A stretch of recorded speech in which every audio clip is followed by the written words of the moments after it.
Sir एक मगाशी बोलताना मी तुम्हाला बोललो होतो की कलर सायन्सविषयी आपण बोलत होतो. तर रेग्युलर जर कलर आपल्याला जर मारायचा असेल तर तो साधारण कोणता असला पाहिजे? ओके.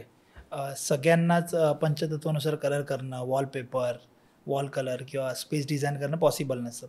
तर पूर्ण घराला एक कलर द्यायचा आहे. तर तुम्ही आत्तापर्यंत जेवढे मोठमोठे राजवाडे किंवा मेन्शन्स बघाल बाहेरगावी जे असतात किंवा ब्रिटिश युगात जे मेन्शन्स होते बाहेरगावी, तर एक कलर आहे जो कॉमन आहे, ज्याने तुमचे मला वाटतं वास्तुदोष निर्माण होत नाहीत. जेणेकरून माझा असा अभ्यास आहे, की 90% वास्तुदोष त्यांनीच अर्धा गायब होतो. तो म्हणजे ऑफ व्हाईट किंवा बेज कलर.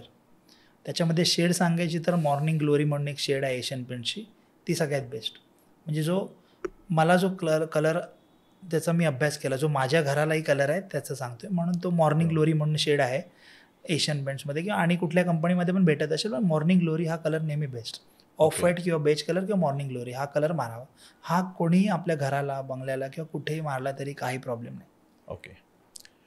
ह्यानंतर सगळ्यात शेवटचा एक प्रश्न तुम्हाला, जो आमच्या सगळ्यात जिव्हाळ्याचा प्रश्न आहे, आमच्या दैवतेचा प्रश्न आहे.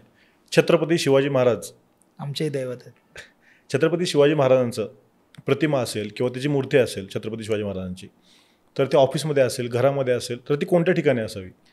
की कारण तो आमच्या सगळ्यांचा एक ऊर्जा स्तोत्र आहे, जो आम्हाला प्रत्येक ठिकाणी ऊर्जा देत असतं की नाही, तुमची मॅनेजमेंट असेल, मॅनेजमेंट स्किल असेल किंवा तुमचे डे टू डे तुम्ही कसं राहिलं पाहिजे, कसं वागलं पाहिजे समाजात, त्याची एकनिष्ठता, ह्या सगळ्याचं एक ऊर्जा स्तोत्र आहे. तर ते तुम्ही कशा पद्धतीनं सांगू शकता की ते कुठं असलं पाहिजे? हो. वास्तुशास्त्रानुसार आणि माझ्या अभ्यासानुसार महाराजांची फ्रेम, महाराजांची जागा, तशी राजांचा राजा आहेत ते महाराज, छत्रपती शिवाजी महाराज. तर राजाची दिशा ही दक्षिणेला असते. दक्षिण ही राजाची दिशा आहे. तर तुमच्या हॉलच्या किंवा ऑफिसच्या दक्षिण दिशेला महाराजांची फ्रेम तुम्ही लावू शकता. ज्याने तुमचं यश, मान, कीर्ती आणि तुमचं इन्स्पिरेशन नेहमी जागा राहणार आणि तुम्ही त्यांच्या ऊर्जा स्रोत जे तुम्हाला हवं आहे ते तुम्हाला नेहमी भेटत राहणार. महाराजांच्या विषयी अजून एक प्रश्न, जर तुम्ही गड किल्ले बघितले असतील किंवा आमचे रायगड असेल किंवा आमचा पन्हाळगड असेल, असे गड किल्ले आहेत, तर ते महाराजांनी त्यावेळेस वास्तुशास्त्राच्या हिशोबानेच सगळे केले होते का? हो. असं कुठं तुम्हाला असं जाणवलं की आतापर्यंत की गड किल्ले जे आहेत ते वास्तुशास्त्राप्रमाणेच त्यांनी बांधलेले आहेत? हो. महाराजांबरोबर त्यावेळी जी माणसं होती, त्यांचं सबकॉन्शियस माइंड म्हणजे त्यांना डायव्हर्ट कोण करू शकत नव्हतं. तेवढी कट्टर माणसं होती.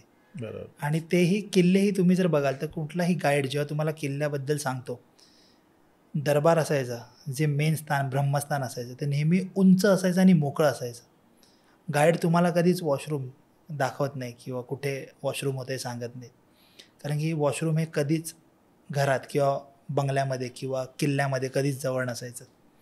दुसरी गोष्ट, कुठलेही किल्ले वास्तूनुसारच आहेत. कारण की जेवढे मी किल्ले फिरले, तुम्ही आता शिवनेरी किल्ला गेलो, रायगड किल्ला गेलो, तर शिवनेरी किल्ल्यावरती एक मंदिर आहे. त्या मंदिराच्या उत्तरेला किंवा त्या किल्ल्याच्या उत्तरेलाच ते पाण्याचा हौद आहे, जिथे उत्तरेला जलतत्व असतं. ज्यांचे ज्यांचे किल्ल्यांचे दरवाजे आहेत, भले चारी बाजूनी दरवाजे असणार, तर कुठल्या दरवाजाने महाराज एंट्री करणार, राजे कुठून एंट्री करणार, ह्याचंही महत्त्व होतं. तुमचा भंडारखाना कुठे आहे ह्याचंही एक जागा होती. तुमचं अन्न शिजणार कुठे आहे, म्हणजे आपण चूल म्हणू, किचन म्हणतो आता, ते कुठे असणार आहे. महाराजांची बसायची दिशा ही दक्षिणेलाच असायची आणि ते उत्तरेकडे बघायचे. महाराजांकडे सगळे बघताना दक्षिणेकडे बघायचे, म्हणजे राजा दक्षिणेला असतात. बरोबर.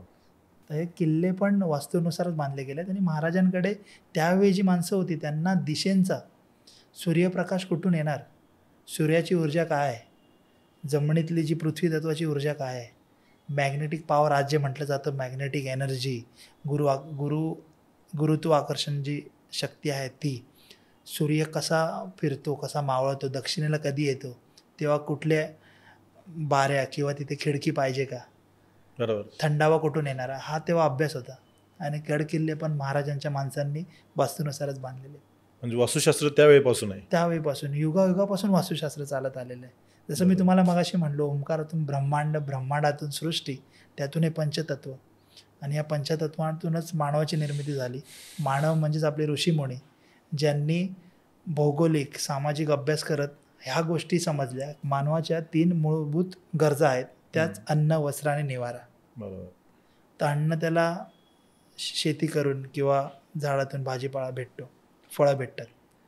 वस्त्र, कपडे तो निर्माण करू शकतो. निवारा म्हणजे वास्तू, तर ती कशी बरोबर. असली पाहिजे, प्रकाश कुठून आला पाहिजे, सकाळचा प्रकाश घरात यायला पाहिजे का, दुपारचं यायला नको, पश्चिमेला तिजोरी किंवा पश्चिमेला तुमचं मेडिटेशन असावं, पहिलं सूर्यकिरण ईशान्येला पडतं तिथे तुमचा देवारा असावा, सूर्य जेव्हा दिसतो तेव्हा तो प्रकाश पहिला घरात आला पाहिजे, उत्तरेला थंडावा असतो म्हणून तिथे पाण्याची अंडरग्राऊंड टाकी झाली, पाण्याची गोष्टी झाली, बसण्याची जागा झाली, राजाची झोपण्याची दिशा कुठली, तुमचं रेशन घरात कुठे असावं, ह्या सगळ्या गोष्टी युगायुगांपासून चालू आल्या आणि विश्वकर्मा प्रकाशजींनी ग्रंथात सांगितलेल्या आहेत. आपल्या मत्स्य पुराणात उल्लेख आहेत की सगळ्या पुराणात आपल्या ग्रंथामध्ये उल्लेख आहे वास्तूचा.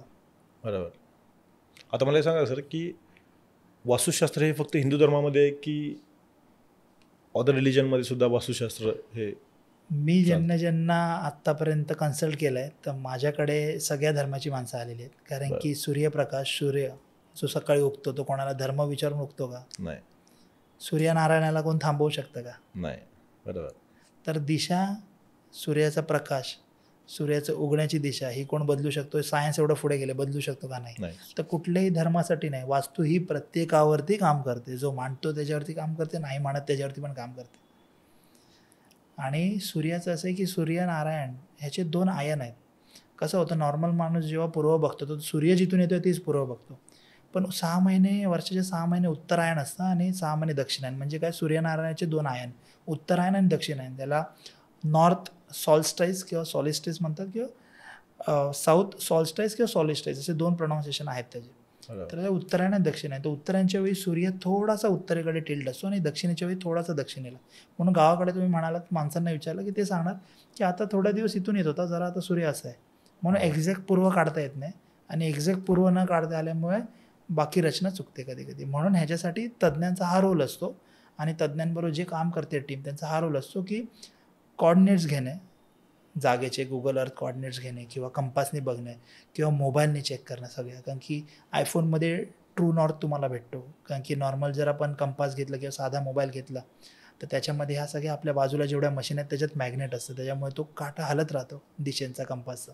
म्हणून एक्झॅक्ट दिशा भेटायसाठी आपण असं करतो की आपण कंपासनी पण बघतो, मोबाईलने पण चेक करतो आणि कॉर्डिनेट्स पण चेक करतो, त्यांनी एक्झॅक्ट नॉर्थ आणि ईस्ट भेटते. त्याच्यानंतर आपण डायग्राम बनवतो, मग त्यातून आपण ह्या सगळ्या गोष्टी करतो की तुमची विहीर कुठे हवी किंवा स्विमिंग पूल रिसॉर्ट असेल, तुमचं सेप्टिक टँक, तुमचं बांधकाम कुठे असावं, घराच्या विंडोज कुठल्या रेशिओला कुठे असावे. जसं सगळ्यात कमी प्रकाश येतो म्हणजे सूर्य पूर्वेकडनं येतो, दक्षिणेला तापतो, पश्चिमेला मावळतो आणि परत चंद्र बनून उत्तरेच्या दिशेने येतो. तर म्हणून कुठे बाऱ्या असाव्या, कुठल्या रेशोनी असाव्या, उत्तरेला पूर्वेकडे जास्त, पश्चिमेकडे नंतर, दक्षिणेकडे सगळ्यात कमी, कारण की दुपारचं ऊन चांगलं नसतं शरीराला असं. बरोबर. ह्या सगळ्या गोष्टींचा अभ्यास केला जातो. बरोबर. आणि ह्या सगळ्या गोष्टींचा अभ्यास महाराजांच्या टीमकडे, महाराजांकडे जी माणसं होती त्यांना ऑलरेडी ह्या दिशेंचा अभ्यास होता.